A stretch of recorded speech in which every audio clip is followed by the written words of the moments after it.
Mga alahas na nakalagay at nakatago sa isang maleta na para sana sa emergency fund ng isang pamilya nawawala sa Pilipinas, na pinagpagura ng isang inang OFW na nagpapakahirap sa ibang bansa. Hindi makapaniwala ang pamilya Alpas na nawawala na pala ang kanilang kinaiingatang alahas na sanay magsilbing reserba sa panahon ng pangangailangan. Ayon kay Joceril, pagitan Nobyembre 1 at 3, nangyari ang umano'y panluloob sa kanilang kwarto kung saan maingat na itinago ang mga alahas sa loob ng maleta. Natuklasan lamang ito noong 14 na Nobyembre na nawala na pala ang 4 na pirasong alahas na nagkakahalaga ng humigit kumulang 50,000 piso. Kabilang dito ang dalawang pares ng 18 carats na hikaw, isang 22 carats na hikaw at isang 22 carats na kwintas. Ang mga biktima na sina Joceril at Nobby May ay mga residente ng Purok Bangos, Barangay Tipuan.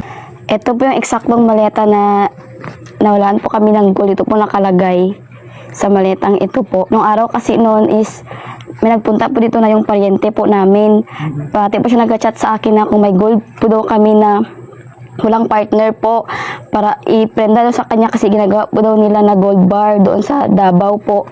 Tapos bigla nung isang araw nagpunta po siya dito 26 po, October 26. Pero hindi po namin yun alam.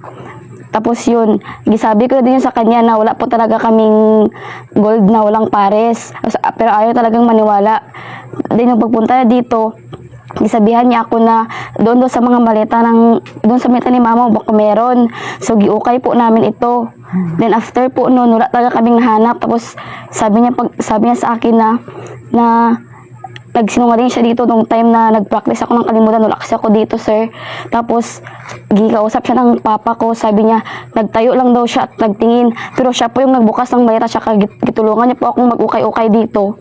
Isa rin po ako sa chinat niya po na kung baka may mga alahas daw po kami dito na walang partner kasi sabi niya pwede daw po iprenda doon sa kanila at mahal po daw yung bilhin nila ng yung pamilya doon ng husband niya. At nagpunta po siya dito no ng October 26 at pumunta lang po siya dito para kamustahin po kami. Tas yun, nagtanong agad siya kung may mga alahas daw or kung may mga